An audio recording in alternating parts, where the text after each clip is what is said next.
Hey everybody, welcome to the TEConnect Podcast. I'm John Martin. And I'm Dean Reverman. Welcome to the 200th episode! Dun, dun, dun. Wait. Bow. Yeah, I got this little thing. There you go. Hey, 200, brother. 200, man. Wow. So when we started this back in 2020, yes, which feels like an eternity ago at this point. It was. Let's be honest. We had a pandemic back then. We did. Yes, okay. Do you remember that thing? Yeah. Did you think we would make it to 200 eps? Of course. 100 even? I don't know. 50? I didn't have these grandiose visions Right. of how many episodes we would have, but I was just like, sweet, podcast. Yeah, I'll do this. I'm damn proud to be here, I'll tell you that. Well, there you go. Yeah. A lot has changed since then. Our studio is a little different. Thanks to than Marco. it was Looks back gorgeous. then. Yes. Like legit. That pandemic thing, as you mentioned, is, And we joke about hindsight. it. When we first did it, we had the sneeze shield in front of us. Yes. The completely useless, probably sneeze shield. Yes. Like air can't travel over Exactly. under it or anything. But we didn't know better at the time. Yeah, exactly. But now we look professional in this That's studio and all that kind of good we stuff. talk about This a lot is the more real AI deal. now. AI, Some robotics. things haven't changed, though. That's true. The same two guys are running for president again this year for some Oh, reason. man. Why are we? These That's same two guys that's are hosting the show That's like again. the ultimate Groundhog Day. It's like, really? We're waking up to this nightmare again? Hopefully, we're far enough removed from where the pandemic started last time. I'm assuming that's not going to pop up again this year. Yes, let's all pray. So at least we don't have to deal with that. Yes. Marco's still behind the scenes. Marco's still behind the scenes. Still That's right. cranky as ever. That's right. Yes. He doesn't throw out the wrap it up Not as much. He gave up. finger swing as much as he used to. He knows that's kind of pointless, I think, at this point. But no, this has been a lot of fun to do, man, and I appreciate you guys and everybody who absolutely watches this we show. still get lots this, of folks. This is watch honestly them this is the best part of my job. Every time we get to walk in here together, yes, it's fun. I agree. Even on crappy days, and I'm like, all right, yeah, no, we get still in got here, a pod. we turn the mics on, Yeah. start it up, and Well, it's interesting because you and I will both be like, I don't know if this pod's going to work out. Some of the best pods that we've ever had, like most engaging and stuff like that. That's very true. That's a little behind the scenes. Sometimes we get on there, we're like, I don't know if this one's going to go at all. Right. This topic is going to be boring. Who suggested this? I don't know if this guest is going to be all that exciting. I'm not going to tell you who, but I don't know. Oh, that's a lot and then of we guests. do it, and we're like, oh no, this was actually fantastic. Yeah. Good stuff. Good stuff. is. Let's keep going. All right, enough about us, though. Yeah. So, as we like to do on these milestone eps, we're going to have some fun. We are? We're going to do another tech trivia. Your little buzzer thing there was yes, that's right. the indicator of that. Yes. And this time, I'm once again sticking with my host-only duties. Oh. After my humiliation of the one game I played that I lost. I'm so Because embarrassed you and are ashamed. the trivia guru. I'm going to make a I like bold to think claim of BlueStar maybe as a whole, certainly the marketing department as we know. Man, I feel like you put something out there that people are going to challenge me on now. Well, let them challenge you. All right. You're awesome at trivia. All right, that's true. Yeah. It was an anomaly. But this time you get to battle the younger generations. Oh, yes. Or at I least, typically don't do well in somewhat these. younger. I've lost. How's the weight of the questions? I guess we'll see. You'll find out in a moment. Oh, man. I'll get to that. I don't know. Yeah, all right. We also got two Sarahs competing on the podcast Yes, today. yes. I'll introduce them in a little bit when we get into this here. I'm going to actually get off camera shortly, which is nice to just not be on camera for a while. Podcast the way Where you thought you the way always- God intended podcast to be, audio only. But I will also say it's getting increasingly hard to come up with questions for this whole shtick. I can imagine it is. I actually went to the AI. I was going to say, just go to GPT. I will say, though, it wasn't as useful as I would have hoped. It gave me a lot of the same questions multiple times. I felt like I had to fact check a few of them. Some hallucinations going on in there. So I wasn't things that don't really actually I don't exist. think we're going to have the all AI edition of Tech Trivia anytime soon. So just a heads up for that. So And your job is safe. that's right. My job's safe. There So you go. sit back, place your bets, see how you compare to our contestants. For the 200th time, it's time to plug in and get connected. Welcome to the TEConnect Podcast. It's time to get connected.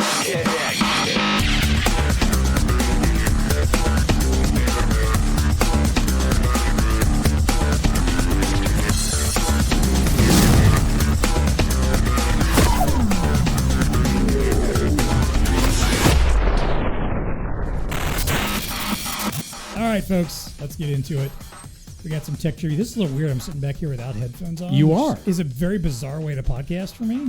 It is. Used to this at all.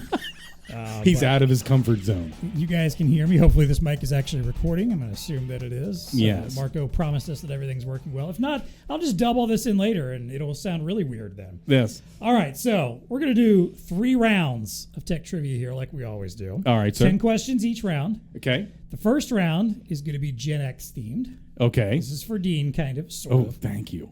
I say, but yet he'll still probably I'll miss still half of fail these. You guys miserably. will still probably For get a bunch of sure. them. For sure. But all that really means is it's questions about technology stuff from, the 70s and 80s. Oh, maybe wow. early 90s. Okay. All right. Before you guys were born, unfortunately. So we've to point out here, I guess we need to introduce our Let's guests do. here. So we've got Sarah Schlueter. We call her Lefty, is her official tech trivia nom de plume. We've had her on before, and Sarah was not happy with her performance. So we was talking about it this morning, and you mentioned that you had a particular question that you flubbed. I won't bring it up again. I see. I don't want to talk about it. So this is personal. This is personal. Oh. So she's expecting to do a It's better going performance down. We're this going. time. Yeah, okay. Got it. And our new contestant, She's very competitive, by the way. Our new contestant is another Sarah Stenger, who we don't have a nickname for yet. We were banding that around and just haven't true. decided, and we might come up with something midstream somewhere. Yes. It's got to come naturally. Or maybe she'll do something that the next time she comes back we'll have an actual nickname lined up for her because of it, but we'll see. Yes, absolutely. Kind of like Whitney did, Yeah, exactly. Alrighty, Yeah, because she called herself Willow at Willow. some point, so that became her nickname. I don't think she appreciated it, but she did it Self-induced. to herself. It was self-induced, and I know she's listening, so whatever. Exactly. Yeah. So Dean is the Gen Xer here, like myself. That I am proudly. We're the old sir. farts at this Yes. point. That's Yes. why he's over there. And Yes. the Sarahs, All by myself. the Sarahs represent millennials and Gen Zs respectively, but you guys are pretty millennial close and in Gen age Z. there, I didn't right? know we had. Yes, I'm okay. technically millennial. All right. But you're like Thank the you. end stage millennial. Yeah. Yeah. And Sarah's Yeah. early stage Gen Z. I so. am in the Okay. first year. First Well, year Gen nice. Z. There you go. Not- All okay. right. All right. Fair So enough. there we go. So obviously then my caveat there with the rounds is the second round will be more of the Gen Z millennial, yes. late 90s, 2000s, 2010s Oh, I'm gonna fail. technology questions. Yes. And then the last round is kind of a free-for-all. It's not, because this was just getting ridiculously hard, and I spent literally like a day and a half coming up with questions. So, which hey, is a great way to get paid. There you go. Yeah. All right, you guys ready? You want to get into this? Yes. Now, wait a minute. What are the rules? Like, it's team versus like. No. There's It's, right points. now, all three Every of you man are for himself. competing against Every each other. man for themselves. Yes, I it's got everyone for themselves. at She's this really point. out here to get us. Hey, I dude, I'm swear. telling you, she's got a little competitive nature Throw to these her. headphones. Oh snap! We'll see. Maybe last round we'll see. Usually, what we've done in the past is like the first two rounds were kind of elimination after Yes. the first two. Yes. But we never seem to like that because we want to keep everybody involved. Okay. So we'll just see how things are going at the end of the That first works. two rounds. That works. Make it Okay. up as we go, like we have before. All right, let's do a quick sound check on the buzzers. That's Dean's. The most obnoxious sound you're going to hear. That's Sarah doesn't feel Schlueter, loud. lefty.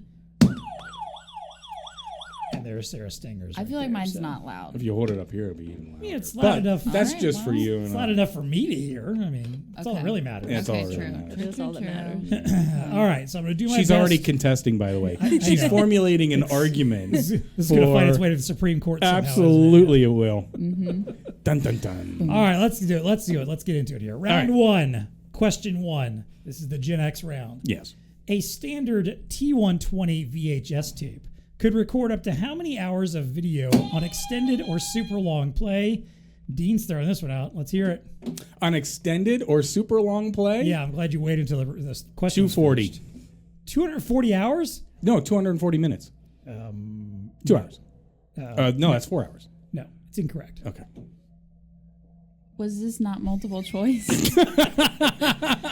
Some questions will be, and I'll tell you ahead of time. This one's not. All right, Lefty. How many hours? 2 hours. Incorrect. Oh. Stinger, do you want to give it a whirl? Sure, I'll say 3 hours. No, the It's answer was 6. 6 hours. Dang it. The 120 was built for Yes. 2 hours on Yes. Yes. standard play or whatever. Do you but- even know what VHS? Yeah, Okay. I have All a right. whole collection All right, fair. of VHS Fair. tapes, mostly Disney, but Okay. No. Yeah. Fair. All right, Okay, all right. got it. All right, question number 2. Yes. We're off to a good start. I'm already stumped everybody at the beginning. This is a multiple choice. And wait until all answers have been read before you buzz in. Yes. Which of these was not a handheld device that competed with Nintendo's Game Boy? Was it the Lynx, Game Gear, Go Play, or the Turbo Express?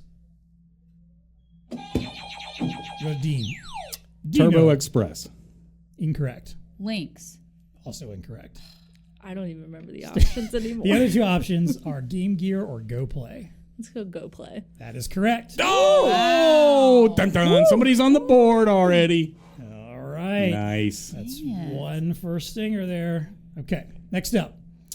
Question number 3. Before, this is just a single answer question. Before AOL Instant Messenger, also known as AIM, what other 3-letter abbreviation was a popular way for people to chat in the early days of the internet? Lefty's going through some serious physical mental motions over here. 5 seconds. Lefty. MSN. I know that's wrong. Correct. Okay. They had a chat though, didn't they? They At some did, and I point? can't think of it. That's why I just. But that was after AOL's, I think. After AIM. All right. Anyone else got a guess? Nope. Nope. Nope. It was IRC, which stood for Internet Relay Chat. Wow. No. No. That was early. I'm turning in my days. geek card. I do not know that one. No. That's like, IRC. that's really, yeah. So far, right? the Gen Xers not doing so well. Yeah, no, not at all. On the Gen X questions. Speaking I'm of doomed. AOL, question number 4. Speaking of AOL, what iconic phrase alerted users to a new message sent through the service's email program? Dino, You got mail. you've got mail. That's correct.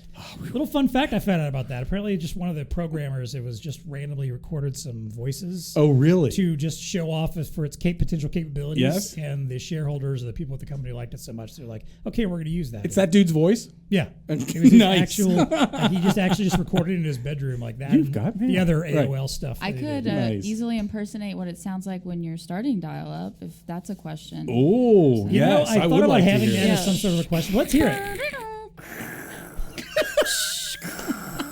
Welcome. You That got mail. was the bomb. That was awesome. Handshake Yes. was off the chart. Yeah. That was That was very awesome. much Was it close or you guys a are just being sound nice? of the early days of the internet. Yes. An Good awful, sound. awful That's a sound. for that matter. PTSD for some of us. But anyway, yes. All right, question number 5. While somewhat reviled today, what Adobe software released in 1996 provided animations and music for websites in the early 2000s? Dino. Flash. That is correct. Yes. All right. I- Our Gen Xer is starting to make his Finally, I comeback. got on the board. That's right. It'll be our time. I soon, understand so- these. I know. Yes. I'm waiting for those. I need to Trust me, accumulate trust as me, many there's of gonna be these as I questions possibly in the can. next section that Dean's going to be like, I don't even understand those words. I promise you. To be fair, I didn't sometimes either. Oh, good. All right. Question number 6. Which of these, this is a multiple choice, which of these is not a less successful video player format? So not a less successful video player format. Betamax, VRS, Laserdisc, or HD DVD? Basically, which of those did not exist? Dean. HD DVD. Incorrect. Lefty. Laserdisc? No, that Also existed. incorrect. Oh my god. Your remaining options, Stinger, are Betamax or VRS. Let's go Betamax. No. It was no. I dodged a VRS. bull. Yes. I completely made that up. Yes. Betamax was the competitor to VHS. Laserdisc was the early DVD format of sorts. And HD DVD competed with Blu-ray. Can I protest any of these answers or no? Do we just move on? Because HD DVD was? No, I guess there was standard def DVD. I thought it was all HD. Anyway, go ahead, sir. HD DVD was meant to be the competitor to Blu-ray. Ah, I missed that. So neener. Anyway, womp womp. All right. Hard. Question These number- are hard. He is the trivia No master. doubt. Look, I don't want this to be super easy. Come Yeah, on. it can't be True. easy. Yeah. Question number 7. Before Google Chrome or Internet Explorer, what web browser dominated the market in the 90s? Dino. Netscape. That's correct. Yes. Were you going to say Netscape? I was going to say Netscape, Nice, 100%. Nice. Actually, someone Sarah has no idea what we're Do you know talking the about. full Yes, I name? do. I know what the N logo. Not you. I don't. Oh, S2. sorry, S2. S squared, yeah. S squared. Yes. Is that officially starting to become our nickname here? Are we just Yeah. going I with think that? so. S squared. All I right. like it. Netscape Navigator, yes, that's correct. All right. Question number 8. A famous Super Bowl commercial directed by Ridley Scott introduced the Apple Macintosh using thematic elements from what dystopian novel by George Orwell? Dino. 1984. That is correct. Yes. Oh, man, he's on a run. Can I check the scoreboard, please? Because I need to mount It as is- many it is points as possible. 4 for Dean. Yes. 1 for Stenger and 0 for Lefty. Lefty's not even on the board yet. I'm Darn sorry. it. That's All right. I'll Anyway. catch up in the millennial gens. Don't you worry. I understand. It's true. I understand. Question number 9. We're approaching the end of our first round. What educational toy was first released in 1978 and featured in 1982's E.T. the Extraterrestrial? Dino. Simon Says. Incorrect. Good guess, though. I probably only remember this because I just watched E.T. a few weeks ago. Just for the refresher. Yeah. Lefty. This isn't right, but SmartBot? I don't know. Incorrect. Okay. S squared, you got an answer? I don't. All I've right, actually it is- never even seen E.T. Oh my gosh. Oh my Lord! Get off the stage right now. That is I know blasphemous. what it is. I could That's point it out, un-American. but I've never seen Now, it. Stinger, I promise you, you're going to get to make fun of Dean in the next round. Oh, There's gonna be plenty of 100%. stuff that he's going to be 100%. oblivious about. Yes. The answer is the speak and spell. Oh man, E.T. I used remember to that create his now. message to Yes. phone Of home. course. Duh. Dang it. Anyway. All right. All And right. our number 10, our last question of round 1. Sure, smart homes are all the rage now, but this device, released in 1984, could control up to 2 devices with a sound made by your hands. Dino. The clapper. That is correct. Clap on, clap off, clap on, clap off. The clapper. Yes. Dang it. Thank you. Oh man, that was really good. Man. though. All right, round 1 is over, and Dean has taken a commanding lead so far. Of. He has 5. I don't know that that's going to be enough. To It's S not. squared's That's not 1 going to be and enough. Lefty's I'm feeling a none. little nervous here after round 1. If I could be honest, I needed to get about 8 of those, and I didn't.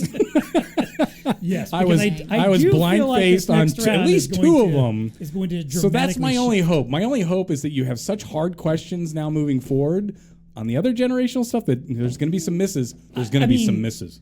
We'll see. Yeah. We got them all. No? We're We'll taking it we'll home. see. I don't know. Right All right, are we ready for round 2? Oh yes, sir. Does Why anybody not? need a break? Anybody need a No. beverage? No, I'm good. Right. Ready to roll into it. Nothing. Right into Now, All for right. clarity, these are now millennial. Millennial / Gen Z questions. Yes. Okay. Got it. So Got it. it's going to be stuff from at least like Bring it. 2000s and up. I'd Bring say. it. All right, question number 1. Released in 2011, this instant messaging app is known for funny face filters and disappearing messages. Lefty. Snapchat? That's correct. On the board. On the It's board. happening.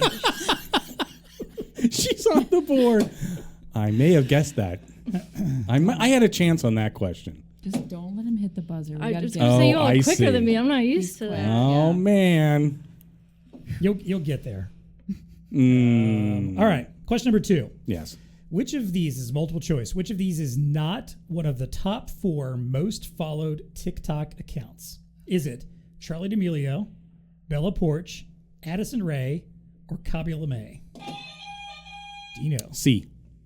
That is correct. Yes! Addison Rae. You just guessed, didn't you? No, I knew the first 2. I did guess on C or D. I had to pick one. Addison Rae, I think, is in the top 5, maybe still 5 or 6. The Kabi first LeMay one- apparently is the number 1. I don't Ooh, know. no, I Took don't Took know. over from Charlie Who was the D'Amelio. first one you said? Charlie Charli D'Amelio. D'Amelio, Right. I recognize that. Bella Porch? Yeah. I don't She know. had that ridiculously famous M to the B Oh. video. Nope. I'm not on TikTok. Um, So this might me actually neither. be against me. I don't even have TikTok. I don't have. I get See? sent stuff and then I have to open it in a browser, and sometimes it opens, sometimes it doesn't. I don't. So I have feel to- your pain, sister. I You feel know, I your feel like I'm starting to feel like Lefty is actually, a Gen a Xer. Gen Yeah. behind. Yeah.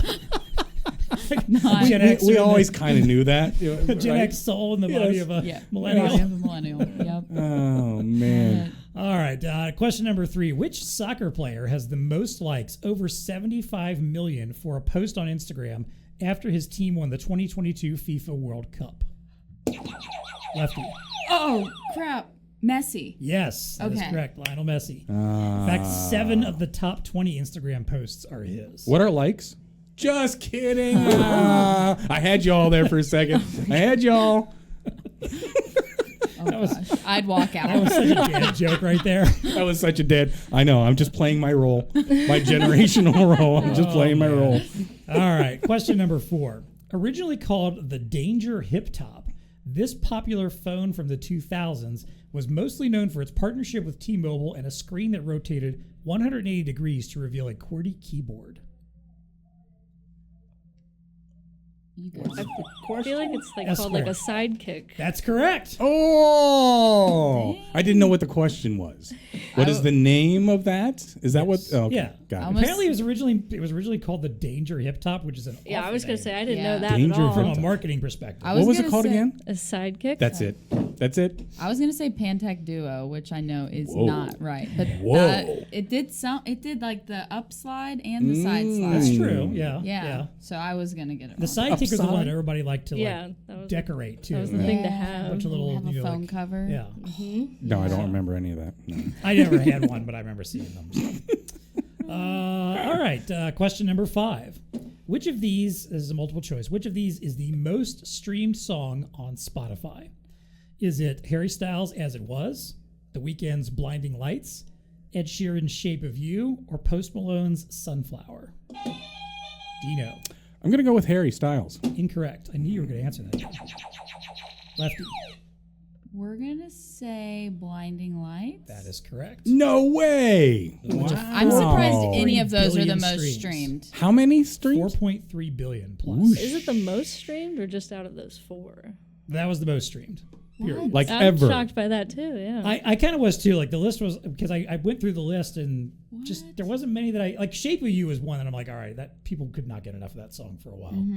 No I T get that, Swift but the on rest there. I was of gonna them- say like, Where's this T Swift? She Oh, was. right. I don't remember her even being in the top 10 that I recall. We need to fact check these. I'm sorry. I Yeah, know that's a that, fact this is check right questionable. there. This is questionable. All right, folks, if you're listening at home and you're fact checking right now, please send an email to I don't care at BlueStar. I make the rules. BlueStarInc.com. Yeah. Sure. John Call makes us the out. rules. Mhm, That's yeah. fine. I don't care. All right, who got that one? Me. Nope. Okay. Oh, Me. nobody. Me. Lefty. Blinding Lights. Thank you. Yes. Oh yes. Dang it. All right. Question number 6. In the gaming world, what does MMORPG mean? I feel like Marco is going wild behind me. He sure is. He definitely is. MMORPG. 5. I can't even make something up. Marco? It's massively multiplayer online role-playing game. Wow, I would never have gotten that in a What? million That's years. for the big nerds that played games like World of Warcraft. Yeah. I don't even remember what you said at this. Wait, Massively multiplayer online role-playing game. Massive. It has to say Massively massive. The multiple- games that people like sat around on the multiple. computers and just played with with hundreds of thousands of other people all day long. Gosh, like yeah. World of Warcraft. That was the big one. Oh, multiply massive. Wait, See, I'm- yeah, in my gaming go back world, and it watch was the like tape. you against another person, not massively. That's true. That never existed. I'm not a big fan of those myself, honestly. Yeah. seems like a lot. A lot. Yeah. Yes. All right, question 7. BitTorrent, Napster, and LimeWire are or were what kind of services often abbreviated as P2P? Lefty. Music streaming services. Incorrect. Dino. Well, yeah, they were peer to peer. They were file sharing. Peer-to-peer is what I was looking for, yes. Yes. P2P, yes. All right. That one for Dean. S2, S squared. Do you even know what Napster was? I've heard of it. Okay. Never used it. All right. Did you use LimeWire or FrostWire or Kazaa? No. Oh, Kazaa, man. I forgot about that Kazaa one. gave That was my all the go-to. viruses to the family Yeah. computer. Oh, I don't know the Oops. other two you mentioned. FrostWire and LimeWire? Never I've heard heard of of them. LimeWire. LimeWire is File probably, sharing? LimeWire is I guess- probably the biggest competitor to Napster. File Okay. sharing. It was Yeah, wait, illegally. Yes, yeah. yes, yes. Yeah. File acquisition, shall we say? Yes. And BitTorrent is what all the kids use now to like Oh. steal Game of Thrones and crap. Oh, I see. Oh. BitTorrent. All right, question number 8. Yes. In 2008, who tried to buy Twitter for $500 million but was rejected by the platform's then CEO, Evan Williams? Lefty. Zuckerberg? That is correct. Oh, nice. Well Nice. played. Well played, Got to Lefty. be him or Bezos. I Right? mean, Like, who has the somebody. money? Yeah. That's a good point. Who's That's a throwing very the good dough? point. Wow, it's a really logical conclusion. Yeah. All right, question number 9. Scoreboard check, just out of Yeah. curiosity. Oh, yes. The- Let's the- do, yeah. shall we? Alright, Go to the alright. scoreboard. Well, S squared is at 2. Lefty is at 4. and Dino is up to 7. Yeah.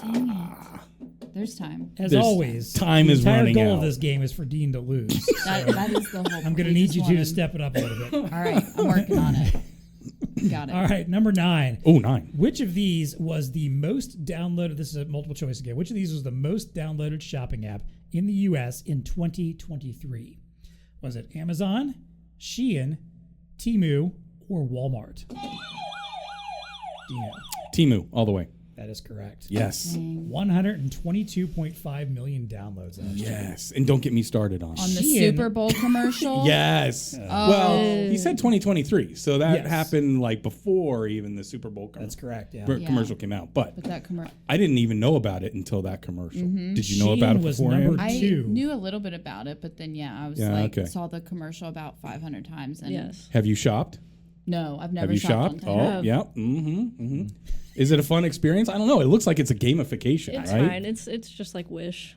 Don't even know what that is. What's Damn. it? Over my head, yeah. I remember Wanelo. Does anyone remember that? What are you? No. Are you talking She's English making right that now? up now. It You're was making stuff up now. No, it was before Pinterest. So there was this app called Wanelo, and it's short for Want, Need, Love. And you could have wants, needs, and loves, and then they would link to shopping sites to where you could actually physically buy those That's things. kind of brilliant. Yeah. Yeah. I don't know. And so I guess Pinterest kind of does that now. So I don't know, but that site went out. Or Okay. app went out of business. I've never heard that one. Interesting. Tell me about this Wish thing. Yeah, what's It's literally just like Temu. It Is was it? just it had a bunch of just junk on it, and then you'd buy it, and it would like show up 3 times larger than you thought it was, or smaller. Like it was junk. And literally 3 junk. weeks later, kind of a Yep. thing. Got it. Yep. That's Yep. always Like the you'd experience forget I've you heard. ordered it. Right. It'd show Oh yeah, up, I did order 10 That's- plastic cups. Yeah, that's the experience I always hear from Temu is you buy something and then what you get is nothing like you thought you were going to get. Which makes you wonder after a while, like, why are people doing this? Why are we thing? doing this? Yeah. Why did 122.5 million people download it last year? Yeah, exactly. Yeesh. All right. crazy? All right. Question number 10, the end of round 2. End of round 2. There's another multiple choice. 15-year-old Andrew Sutherland created this digital learning tool in 2005 featuring flashcards, matching games, live quizzes, and more. Was it Quizlet, Leapfrog, Kahoot, or Smarty Pants? I'll go left on this one. I'm going to say Leapfrog. Incorrect. Darn it. Do you know? Kahoot. Also incorrect. Quizlet. Quizlet is correct. Dang it. I'm just not In good with the button. 05, I was in 5th grade and I was definitely using Leapfrog. Well, I'm not saying Leapfrog wasn't popular too, but 15-year-old Andrew Sutherland didn't create it, all right? Darn it. That was an official protest, I believe. I didn't. The question was, what was Sarah Schlueter using in the 5th grade? Oh, snap. That's true. That's true. All right. Can we are check the done. scoreboard one Yes, more we are time done after with round 2? Or not. Just for clarity, I want to make sure where Dino we're at. is still in the lead and still bragging about it at 7. Yeah. Didn't I get another one? No. I thought I got 8. Wait, when did you get 8? I totally got one. She got Quizlet. You said No, not Kahoot. Quizlet. Oh, you got Temu, didn't you? Thank you. You Oh. don't have My bad, to. my bad. You got to watch that, We're John past Martin. the You got to watch question him. now. You got to watch him. All right. Dean's He at 8. sways the vote. Yes. Lefty is at 4, and Stinger has 3. Okay. And this is going to be my worst category, I think. I mean, it's just random Wait, this stuff. is the Oh, it's random Yeah. stuff. Oh, okay. No, just kidding. It's all millennial again. Yeah. No, this is gonna be all Gen Alpha. You know, like, it's all be stuff tough. that the 10-year-olds are into. All right, question number 1 here, round 3. What iconic video game console released in 2001 brought the first true DualShock controller with analog sticks to the mainstream? Is it I swear. PlayStation? Care to elaborate? PlayStation 2? That's correct. With perhaps some help from some well, audience yeah, members. I'm just trying to make this. Hey, you I'm the know, newbie. Like, I wouldn't have don't take never have anything. gotten that. Everyone. I No. wouldn't Yeah. have. No. Yes, it was the PlayStation. Well 2. earned. Yes. All right. Question number 2, multiple choice. What social bookmarking website launched in 2004 allowed users to share and discover web pages with others? Was it called Share Me, Scrumptious, Delicious, or Check It? Lefty. I'm going to say scrumptious. Incorrect. Dino. Share me? Also incorrect. Scrumptious or check it are your other options. Wait, I said You said you mean scrumptious. Oh, I'm delicious? sorry, delicious or check Let's it. go with delicious then. That is correct. Oh. I feel like Sarah Stenger's methodology. I've learned. Wait S until you squared guys is get learning. along She's and picking up. from Yes. your Let us answers. Get Yes. wrong. Yeah. Seems like it's working out. She's now in She's got a second place. 50-50 chance just every time. Yeah. All right, question number 3. Multiple choice again. What pioneering web browser launched in 1993 and known for its focus on security and source code access became a favorite among developers and tech enthusiasts but never achieved mainstream popularity? Is it Window, Landscape, Web 1, or Mosaic? Lefty. Mosaic. That's correct. That was really well played. Well played. Bam. Dang it. All I knew right. that one. Do I get a half a point if I? No. No. Okay. Nope. I almost Nope. screamed Ask Jeeves for no reason, and I knew it wasn't That that. would have been your same moment in this episode as your As the previous C- episode. yeah, Yes. the CD 1950 Yes. dilemma. I wasn't going to point it out again, but yes. Yeah, that was bad. Question number 4. And here's where I'm just. Here's the point where I was like, F it. I have no idea what I'm going to make questions about, so I'll throw this in. How many episodes of the TEConnect podcast have featured RFID? Dean. Hope he gets it wrong. 4. Incorrect. Lefty. 7. Also incorrect. Oh, we needed multiple choice. All on right. this one. Sarah Stenger, it's somewhere between those two. Let's go 6. That is correct. Hey! Nice. Once again, she had a 50-50 chance of being correct. True. This is her mantra. Hey, it's working, right? It is working. All right. I call it beginner's luck. I don't. That's right. There you go. Question number 5, again about the TEConnect podcast. Which episode topic has the most combined YouTube views and audio downloads? Multiple choice here. Is it marketing design resources, smart manufacturing, optimizing LinkedIn, or the store as a medium? Dino. The store is medium. That's correct. Yes. With featuring Jay Hutton from Visibility. Yes. 773 combined downloads and views Yeah. of that. It went off the Nice. charts. Did you know that or did you guess that? No, I knew that it was one of our higher ranking ones for sure. Now, if Nice. I just went with downloads, marketing design resources with barcoding as Crystal Katras Yes. has had hundreds of downloads. Oh, nice. For some reason, that is flying like gangbusters. She must be out there pimping it all the time. So. Check it out And we on appreciate podcast. that. Well, I would do the Yes. same thing. We appreciate that. Yeah. Yes. If I thought anybody cared about my work podcast, I'd be telling people about it all the time. There you go. Yeah. Pimp our podcast. Hashtag pimp our podcast. Yeah. Hey guys, want to hear about RFID? We're just watching the baseball game. Yeah, but RFID. Come on. All right. Question number 6. I'm done with TEConnect Podcast questions. And now I got into a certain other theme here. Which one of these TV shows finished with over 200 episodes? Was it CSI New York, Full House, Star Trek The Next Generation, or The Office?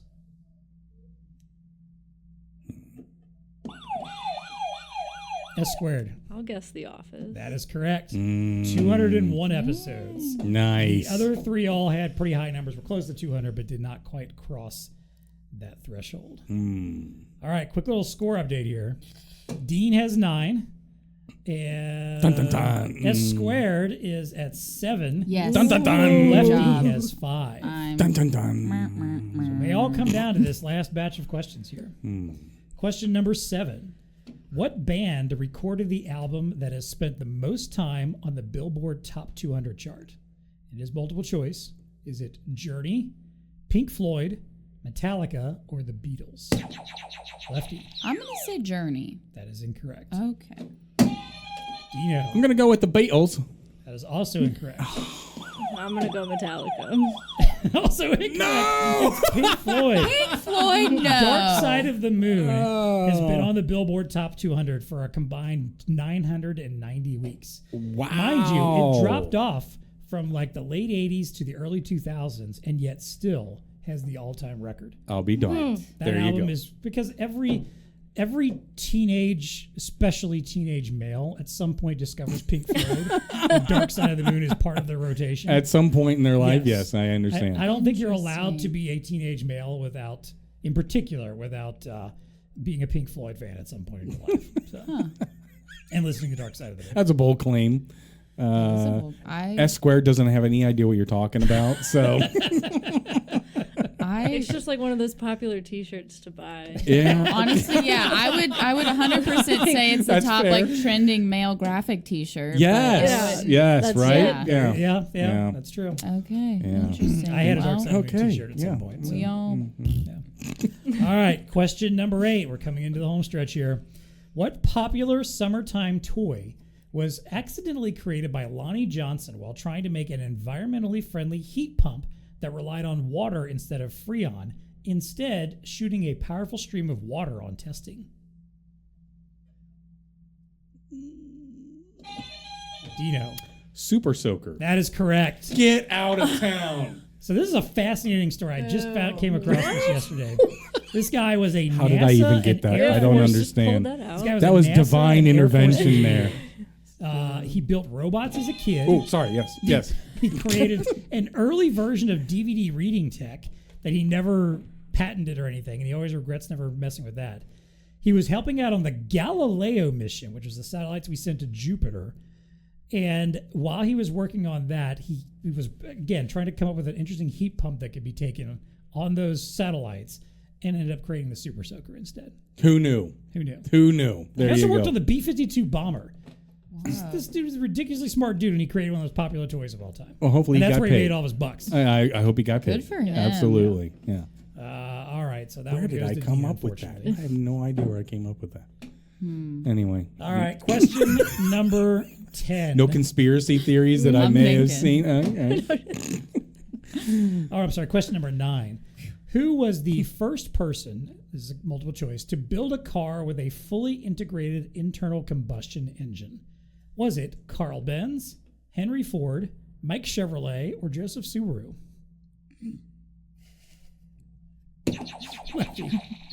Benz. That is correct. Yeah. Okay, you said Benz? 2 of those 4 I don't think exist. you made up Joseph Subaru because there's a commercial where they're like, "Come on down to Joseph Subaru." That might be a That's local why- dealer. Yes. My I favorite started- part It is of a that local question dealer. was looking to you and seeing you snickering because you knew what I was talking about. I appreciate that. Schlueter. You get That's me. funny. I That's appreciate why I it. started laughing. It's like, come on down to Big Bob Chevrolet. And Joseph Subaru. To my knowledge, there's no Mike Chevrolet either. What was the Ford one that threw us off a little bit? Henry Ford. Oh, Henry It Ford. was Okay. a- Actual it was a dude, guy. That was actual. Yeah. But Joseph, I just spit across. Brandon, can we use that mic again? Yeah, I think we're another week out from another podcast after this. So there's time. let's see. And our final question, number 10. What email service launched on April 1st, 2004, offered 1 gig of storage and was thought to be an April Fool's joke? Dino. Got to be Gmail. That is correct. Yes. Why did it take so long to? Yes. Everybody put it out. They put it out there. It was such a ridiculous amount of space that everyone was like, "You got to be What? joking." Yeah, you got to be And kidding. they did it on April Fool's Day. So, all right, folks. Unfortunately, I got to give a final tally. check here. the scoreboard. Yes, please. Let's Yes. do, shall we? The moment we were all dreading, which These is older folks know something, don't they? hey, folks. If you don't ever want to hear Dean winning on Tech Trivia ever again, 1, send me in better questions. 2, just tell us you don't ever want to hear Tech Trivia again. Yes, We have right. to stop. But our final tally is Lefty at 7, or I'm sorry, at 6. S squared at 7 and Dino at 11. Nice. Don't you clap Well back played. there, Marco? Well played. Don't He's as old as even. I am, almost. Almost. Marco's just sucking up to the guy who signs his paycheck. True. Well, and in this episode, Dean has also done a British accent. Yes, I and have. An old man accent. Thank you. Last time, didn't you do the Italian accent in the last episode? Yeah. Are we just like, is this just an around the world thing? Maybe it is. I don't know. Come back for episode 250 where Dean will try out his best Russian or something. I don't know. I have no Russian. No, I don't know anything. All right. Thank you, ladies. Yes, thank you guys so much appreciate for it. participating. Yes. Actually, I will say, I think this was probably the most competitive and closest Yes. True. Yes. game we've had so far. So, yes. Again, maybe we'll do this again in the future. Send me some questions, please, because I'm running out of good ideas. So just for clarity, I get this trophy back from Whitney, who's not here, yes. to And you know defend what? herself. Maybe we just might bring Whitney back next time Okay. to Right. to Be a part of the yes, Mhm. like Tournament of Champions. Because she won the last one, correct? So I think I've her regained and the Sam trophy. maybe tied the last one that we did around Christmas time. You can sideline me. All I know get is the it. trophy's back where it should be on this side of the desk. See, Dun, every dun, time dun. this happens and Dean wins, it makes me regret doing this. I know. It's like, oh, we're going to take him down. Just kidding. 200 episodes in, It was and he close. still has no humility at all. No, none. All Yes. right. Well, hey, before we close this out, Dean and I got a special little fun segment coming up. Before we close this out, I do want to give an actual shout out to our sponsors here. on the Yes. podcast. We always just say thanks to our sponsors, but we don't ever usually rattle off all the names because frankly, it just takes a long time, and these episodes run long enough as it is. But big shout out to our sponsors on the TEConnect podcast and of our TEConnect program this year in 2024. First of all, ELO, which that's the line that Sarah Stenger S works squared on that line. That's right. ELO has been very supportive of the podcast since the very beginning. We You hear love their ads ELO. at almost the end of almost every episode, so we definitely appreciate you guys. Absolutely. Also, big shouts out to Zebra, Intel, Epson, Honeywell, Datalogic, Wasp, Star, Microtouch, Toshiba, Code, and LG. Holy moly. Could not do this without you guys. That's a We appreciate big your list of support. great sponsors right there. Some of those you haven't heard their guests on the show yet this year. They'll be coming up at some point, so listen for that. But hey, big thanks to you guys. Hey, as always, if you have ideas for the show, if you have something better that you'd like us to do for fun on the next milestone episode, Oh, no. Keep queuing up the trivia. Or not. Keep bringing it. again, if you want Dean to be Next humiliated time, terribly, now that I know help what me I'm out here. doing, Oh, rematch already. you know, Send in your ideas. You can always find a link in our show notes to submit your ideas to the podcast and get a TEConnect Podcast t-shirt. You can also find us on BlueStar's LinkedIn page or email us at any time, TEConnect@BlueStarInc.com. All right, Dean, we've sent the Sarahs Yes. home, Yes. their tail between their legs. Licking their wounds. Yes. And basically, so we can just get ultra nerdy here at the end of this episode. Absolutely. So since very, very early on in this podcast, Yes. we have frequently mentioned the film Minority Report. we have. Yes. And we've done that because there's a lot of like interesting technology in it. It's Mm-hmm. particularly the digital signage that is hyper personalized and intuitive. Yes, yes. To the persons walking by. So I thought, hey, you know what? It's time we actually watch this movie and talk about it a little bit here on the podcast.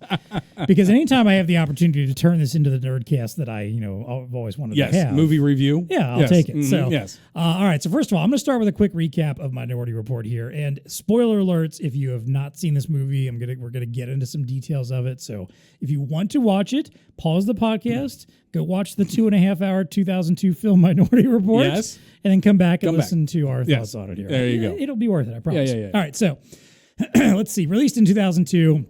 Directed by Steven Spielberg, starring Tom Cruise, Samantha Morton, Colin Farrell, and Max von Sydow.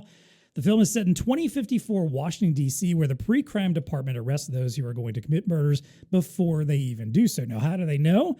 Well, they rely on the psychic visions of a trio of sedated people called precogs, whose predictions have prevented murders in the city for years. Pre-crime is on the verge of going national when its chief, John Anderton, played by Cruise, is a broken man still mourning his son who went missing 7 years ago. He is identified as a future killer himself and goes on the run to figure out how that could happen.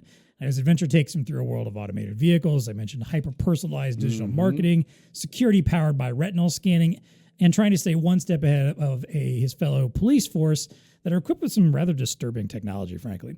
After kidnapping one of the precogs, Anderton learns his fate and hers and her past are intertwined in a conspiracy to keep the initiative running. Dean, first of all, you rewatched this again fairly recently, same as me.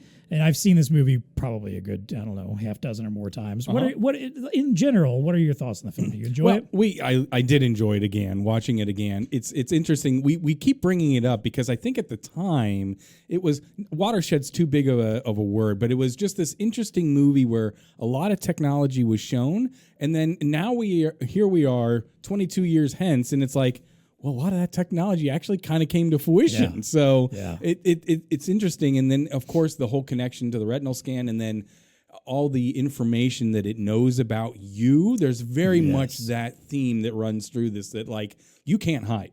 Yes, it's an open society in the sense that, you know, people are moving about and stuff like that, but they know where you are at all times. Yeah, like just getting onto the subway, your eyes get scanned. You get scanned. Walking into a building, your eyes get scanned. Yep. Walking into a shopping mall, you're getting scanned, and you're getting personalized messaging. And so now when I watch it and I see parts of our world that do things like that, not the retinal scan, but, you know, like in China and they're it's just like, it's fascinating to see some of the good that has come out of this, and some of the stuff it's like, I was kind of hoping we never would get there. And that's one of the items, you know, the whole how they find him and how they track him when he starts to run, right? I mean, it's like they know exactly where he is. And then they go through, of course, this is a Hollywood thing.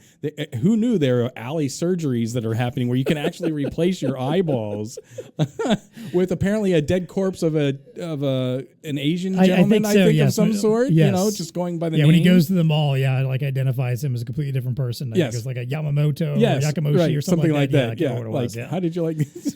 How did you like those sweatpants you got last time? We always refer to that particular scene. And so I watched that with a little bit more scrutiny this time around. Did you not find it like a little unsettling? Like, because you watched that at the time, and I feel like some people might have seen that and been like, "Oh, that's a fascinating future idea," you know? Yeah. And now that we're kind of sort of getting understand the ramifications of what was actually happening. But go ahead. Well, because and honestly, what kind of reminded me of that in particular lately, and maybe want to talk about this, was when we were at our recent exec summit, and we had the gentleman from Cyberlink who was there talking about facial recognition, and he was pointing out how in the movies you see it, you know, basically being able to like just identify anybody rando out on the street, no matter where they are, personally identify, and they can zoom in on them easily and all that stuff. And in reality, we're not there yet, nor is anyone going to even attempt that kind of technology because it is a massive invasion of privacy. Not in our society. I'll put the asterisk on that. Yes, that's a good point. Not yet, I guess. Also, too. Not yes. Yeah, we'll put those caveats in there as well. That may not age well in 10 years. When we come back and listen to this, it's like, that didn't age well. Stay tuned for the 400th episode, you know,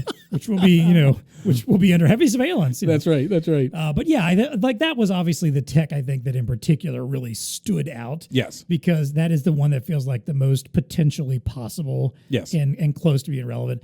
The autonomous vehicles too. And I think one of the things that I love about this movie is, while the technology is a big part of it, it is all presented so matter-of-factly within the film. Yes. That they don't even do a lot of explaining. No, they don't spend a lot of, like... That's a really good point. There's a whole sequence where, like, he gets into an automated vehicle that's on these automated roads with all the other vehicles. And they're going to, like, up the sides of buildings. Yes. And it's all done... It's other than there's an interesting action sequence that occurs briefly during that, it's all very matter-of-fact in the movie. It's not like someone pauses and explains what autonomous vehicles are and how this works and how the transit system works. Yeah. They don't even really spend a lot of time explaining the whole Identiscan thing. In fact, the only reason I even know that name is I paid enough attention this time to see at some point on a screen in the background the words Identiscan pop up when someone scans it, like Identiscan confirmed. And if I recall, it may have even been spelled EYE Dentiscan for the eye. Yep. So like stuff like that, like I think it's one of the things I love so much about this movie is that the futuristic setting of the technology is more or less incidental to the plot, other than the precog stuff, obviously, which is the focal point of the movie. The rest of it is like, well, hey, this is just the time we live in and this is the technology. Whereas I feel like a lot of science fiction films, maybe lazier science fiction films, would want to either showcase or explain all the technology. Right. And this one's like, no, it's no different than if you're watching a episode of a movie taking place in 2024 and someone's driving a car by. No one stops and explains what that car is. That's right. Yeah, exactly. Like, you know, there's no reason to, because we all understand how this stuff works. Yeah. So I think stuff like that was interesting. The other big one that really stood out to me was the gesture-based screens. Yes. So you get all this. Now he had a glove. He did. He has these gloves, and like he's like moving stuff around, which I feel like is a science fiction-y trope. Yes. And yet somehow in this movie still looks a little more plausible and reasonable than you would see in most films. And again, it's probably the Spielberg like attention to detail. You know, he's big on making sure that stuff feels believable, even if it is fantastic or futuristic. But that was the one that also the other one that stood out to me is there's been some experimentation with gesture-based screens and being able to control screens without touching them as well. Yep. And it was kind of fascinating seeing that at play again. Although the way he operates and as quickly as he moves it is a little bit on the absurd side. Like Tom Cruise is basically functioning like he's a computer himself somehow. Yes. When he's like dialing things in, throwing it around, grabbing this, and throwing it here, and I'm just like, here's this file, bring it here. It's cool to watch. I mean, theatrically, I thought they really pulled it off very well. Like, to your point, that seems so realistic and so natural, right? That it's like, oh, you don't know this world that we're in? Well, this is the world that we're in, kind of a thing. And he's moving it around matter of factly. And we were just chatting about this briefly before, because I did feel like I had to catch up. Like, I don't. When you first see it, it's like I don't understand what he's doing. Meaning, like, oh, I get it. He's throwing, but what is he's zooming in and out and stuff like that. Right. And later in the film, you get very comfortable with it. But initially, it's like, hey, what's going on here? This is a film too that I feel like rewards rewatching, because there are little stuff that you pick up that you may not have noticed the first time. But if you go back, so if you watch this film once and never again, I think it's a good one to go back and rewatch, because you might pick up on a lot of little subtle details that you missed the first time around. There's a lot of good background stuff going on, a lot of interesting details. And again, even for 2002, I think the special effects work is fantastic, and absolutely it's a very well done movie. Yeah. Another on the technology side, couple things I wanted to point out. One was the creepy prison containment system that they have. Prison containment system. So if you recall, when people were imprisoned, it's basically like these giant columns that come up out of the ground. Well, they put something on you to basically... everybody's strapped into the column essentially with like a visor in front of them, which best I can tell is replaying their crimes at all times in their face. And they're basically in just kind of like a catatonic state. Yes. And they pile them up like 10 people to these poles along the way too. That was a little unsettling, you know. But did they was there an innuendo that they're doing something with those people, like they're using their minds in different ways? I don't know. Or if it was there, it was not in any way explicit. Yeah, okay, gotcha. It was just a little unsettling and terrifying. Plus that warden guy, I can never remember that actor's name, Tim something or other, who plays the warden. Like he's just like absurdly creepy. Like he's sitting there like playing an organ. But exactly the kind of guy you would think that would operate a facility like that. That's quite true. Where you got all these people alive in a catatonic state, rewatching their sins over and over and over. How dystopian can you get? Like, wow. I know this is supposed to be it's supposed to look like a future that's aspirational in some ways, and it's a future that we could all potentially reach. I mean, we're talking 30 years. Like it didn't other than the pre-crime stuff, it didn't feel too outlandish for 30 years in the future. Yeah. But also at the same time, I'm like, there's a lot about this, and I'm like, I don't want anything to do with this future. Right. Yeah. And the precog part is a big part of that. We'll get to that in a moment. The other tech thing that I wanted to point out was a lot of scenes where people were using laptops, I'm quoting, or phones or devices that were see-through. That is something in science fiction that always baffles me. I remember seeing that in some of the Iron Man films or the Avengers movies. Is Tony Stark using like a phone that looks like just a pane of glass?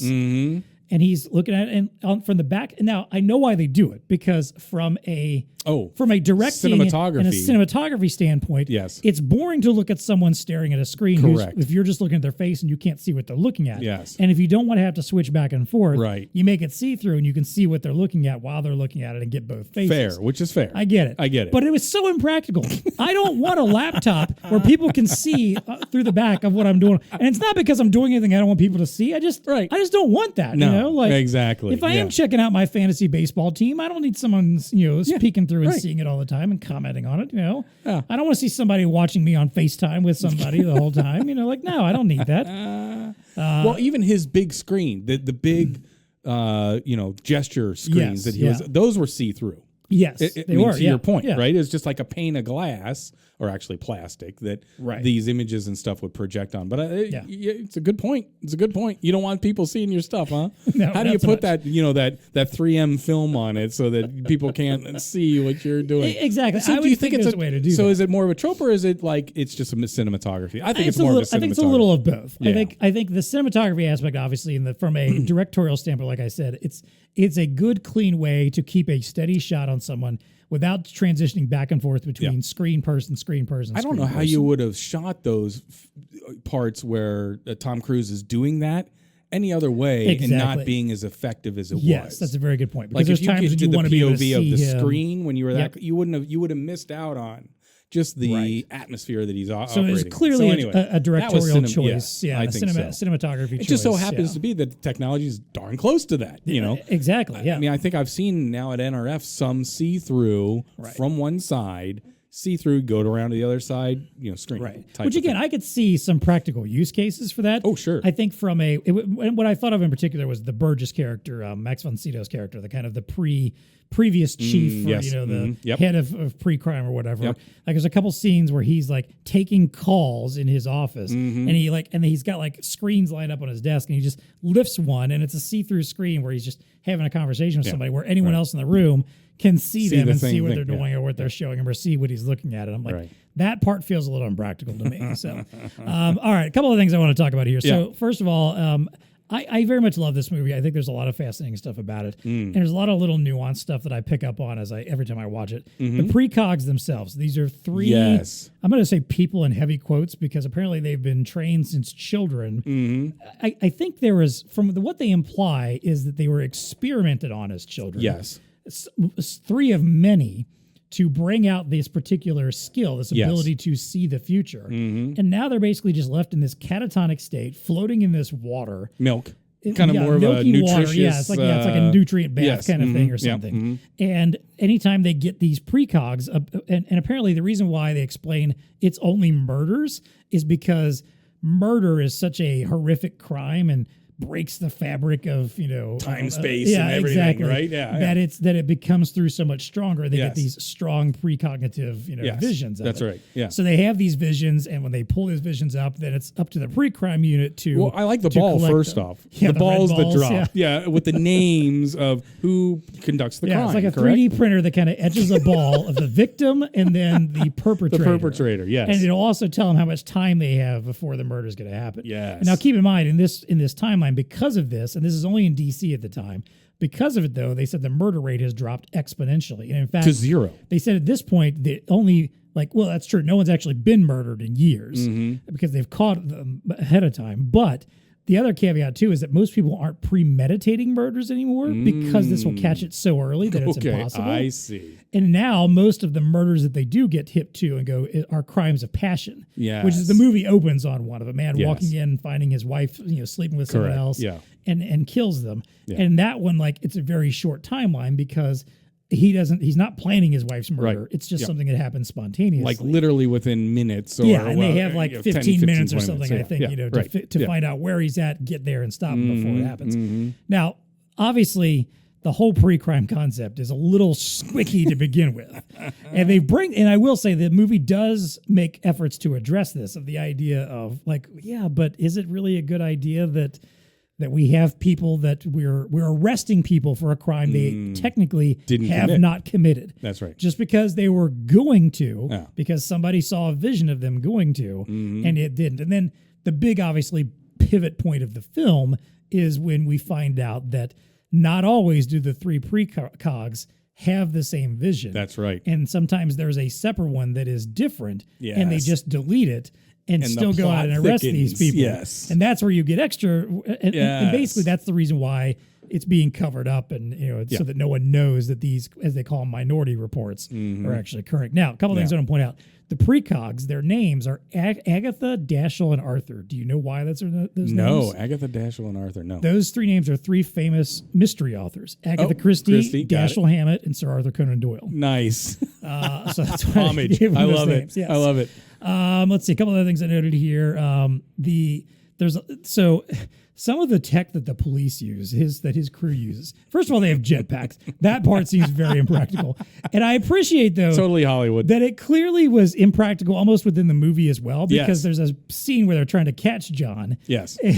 And he's fighting back against them and basically uses their own jetpacks against them. That's right. Yeah. And you realize how absurd these things actually are. Somebody said, hey, we got to fly these guys around. Yeah. They're little like transport ships. There's like vertical takeoff ships. Those are pretty neat. Those are, those plausible. Cool. Absolutely. Yeah. They instead of carrying guns necessarily, though, they use sick sticks, as they refer to them. Yes. Which is basically a baton that instead of stunning you will make you puke if you get tased with it, essentially.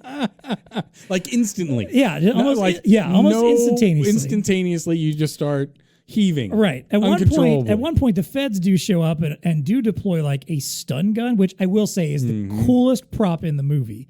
Is that gun that Tom Cruise, when he whips it out, you got to, for some reason, like whip it around to like cock it, reload it. And it spins in a circle and then it's ready to go. And it's basically like a stun gun. It's like a shockwave gun. But it fires out little shockwaves. Right. Yeah, ball-like shockwaves. That's all part of that awesome scene in the chase scene in that factory, which I think Lexus sponsored all of of course. The autonomous vehicles in the movie. So there's a whole scene where they're fighting in a Lexus factory where cars are being built. Last thing I want to point out of the cool tech stuff, the interesting tech stuff that the cops use, the spiders. Yes, I was hoping you'd go there. So your whole fear of robotics and taking over, that is hands down the creepiest scene in the movie. It is. So there's a point where they have narrowed down where they believe that John is it's after he gets the eye surgery and gets his eyes swapped out. Yep. And he's recovering and he's not supposed to open his eyes or anything. Yep.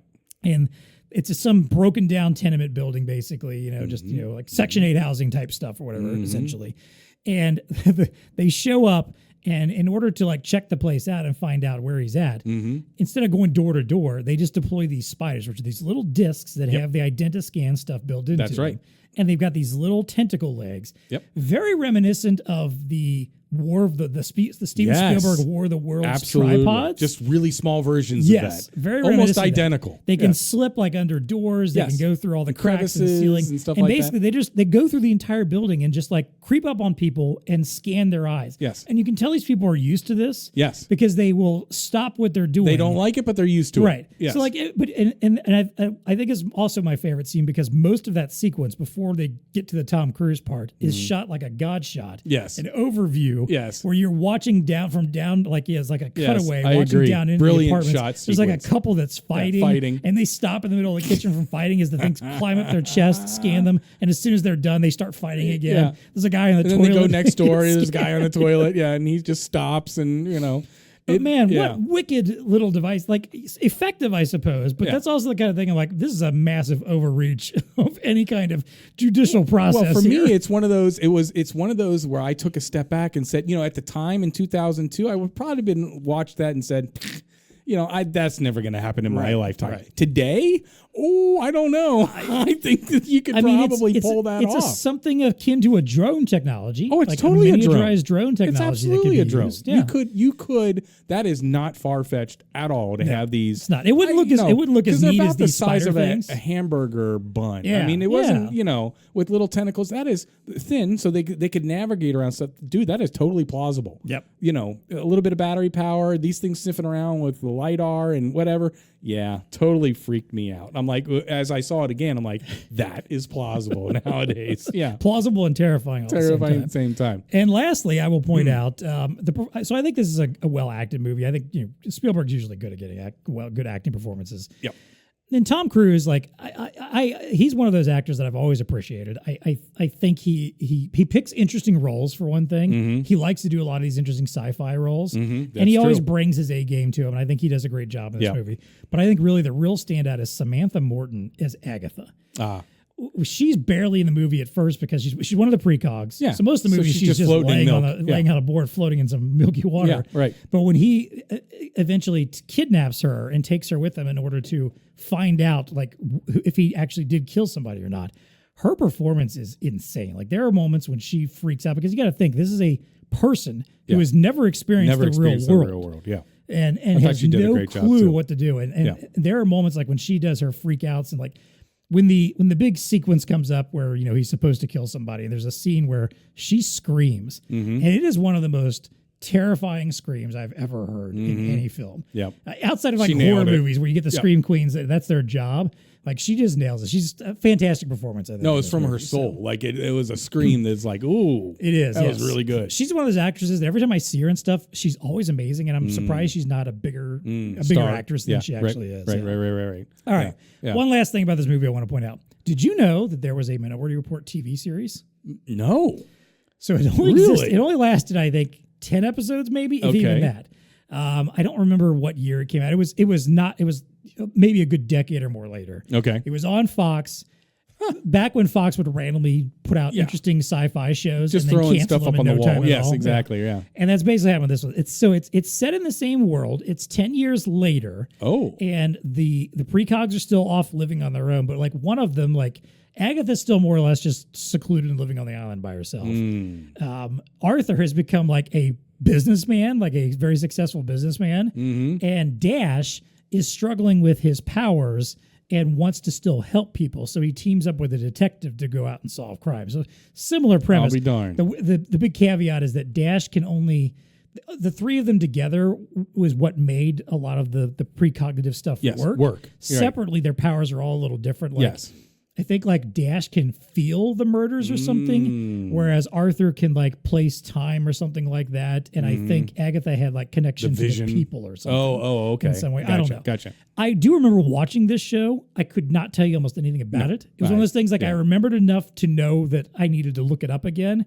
Do not remember most of the plots. Again, just that it was kind of a little bit of a retread of the movie. Yeah. I remember thinking it was a kind of an interesting series, but obviously got a very short run. And I don't think you can even find it streaming anywhere at this point. So maybe for good reason. Maybe, I don't know. Now, I want to pull out a couple things that we didn't hit on that I thought was a little bit fascinating as well. So you talk about screens everywhere. Screens were everywhere in this movie, which was very interesting. Not just in the lab, I guess, where, for lack of a better word, of where John would see the visions and stuff like that. Which again, reminder, 2002. Screens weren't everywhere yet. No, they weren't. Right. I mean, the iPhone wasn't out yet. No. But everywhere they traveled, everywhere there were screens. So much to the point, and I don't know if you saw this, the cereal box that he ate out had animations on it. And I'm like, dude, when we get to the world where even your cereal box has an animated I don't know that I want that. Yeah. That is literally screens everywhere. I don't know that I want that. Type of thing. And then the other thing, all the brands that were dropped in this movie, Lexus, Pepsi. I mean, it was like overt. And it was like one of those movies. Is that a Spielberg thing? Like, does he get separate pay? Because wasn't there some brand dropping in E.T. and stuff like that? Well, I mean, you had like Reese's, which, by the way... Reese's, that's it. Apparently, they initially wanted M&M's, and Mars was like, we don't want anything to do with your goofy little alien movie. Ha ha, joke's on you. Yeah, joke's on you. The Reese's company... I just remember that being... I know product placement has always been there, but it was, to me, maybe it's because I'm a marketer, it was really overt in this movie. Yes. Like... when he was doing the whole retail, right? The scene that we always refer to. Right. When there were a bunch of there's like American Express, I think. There's Levi. There's I mean, it's just like he's walking through a world of branding, and I was like, dang. I think one of it probably was, I'm sure they got some nice funding for that branding. Oh, I'm sure. But the other part was, I think it was probably also, again, an intentional thing to illustrate where we're going. World that he thought that we would be living in 2054. Yeah. And again, not wrong. I think I don't disagree with it. Yeah. I'm saying it's a truism. Yeah. It's turning out to be a truism that branding is literally everywhere. You can't watch a video online now without actually watching an advertisement. Yeah. I don't care where you're at. I just, I thought that was fascinating. Let's talk real quick, because we kind of glossed over this a little bit. When we talk about that personalized marketing thing. Yes. Would you enjoy that? Oh, I don't know. I'm on the fence around PII. I kind of am and whether I need it. If I can control it, okay. Would it be cool though when I walk into my favorite store? I not that I have a favorite store, but whatever. I think what weirded me out about it, and now, granted, there could be a way of like getting around it. Maybe the movie had an explanation that was just never given necessarily on screen. But it felt like it was just always like shouting out at people. Like, I don't necessarily want to walk into a store and have the store's digital display shout out something I bought for everybody. Fair. That's fair, right? Yeah. I could see that being problematic. Like, hey, sometimes. see me, hey, and it just turns into this noise. It would be noise. Right. But exactly. But that my other thought was like, all right, well, but if you wanted to curate, or if you wanted to enable it, or was there some kind of like directional audio that it's able to do, or maybe like, are we talking about a future where maybe everybody's living with some kind of like a earpiece, Bluetooth implant or something that is only they can hear for that kind of stuff? Because I thought about Fascinating. that. The point where he walks into the mall and there's like dozens of people around him, and yet it's just like, hi, welcome back. You wanted to take a trip? Hi, John. You want to do this? Hey, Mr. So and So, did you want to do that? What did you? But think about what was fascinating though is that the other people around him were not reacting to his content. Right. So it leads me to believe that they believe the technology, which is true, can be, because I've seen screens where depending on where you are on the axis, it's speaking to you. That's a good point. And the other Maybe people that are is. actually in close proximity to you don't see the same thing that you're seeing. Right. So I could believe that. Directional sound, absolutely. Could be, it could kind of follow you a little bit. I don't know, right? This is a it's world, like, this is cool stuff. This world that they created is one where, like, beyond this story, I would love to know more about that world. Like, I'd love for someone to flesh out. Like Star Wars, you love the world of Star Wars. There's some stories that could be told in this environment. Which is why apparently this series must not have left enough of an impression, because I would have that's the kind of thing, that's probably why I watched this series, because I probably was like, ooh, I hope this explains more of this world to me and helps me understand the world of Minority Report in this future and how we got. And again, I think the series was set in like 2063 or something like that. So like even further along, like how would things have been by that point? So. Gotcha. Anyway, cool stuff in it. Yes, if you ask me. Good movie, highly recommended. It's I don't think we spoiled too much of like the ending necessarily. Right. But if you've never seen it, it's a great little science fiction film to check out. We didn't even get to the spoiler. So watch the movie. Maybe we'll do that on episode 250. There you go. Fair enough. All right, that does it for us nerding out. Thank you guys so much for joining us for our first 200 episodes. Yay. Or if this is your first one, we hope you'll join us for many, many more. I'm not going to promise another 200. That just sounds exhausting at this point. but it could happen. I don't know. We'll see. But hey, it is time for us to unplug. So as always, folks, please stay connected.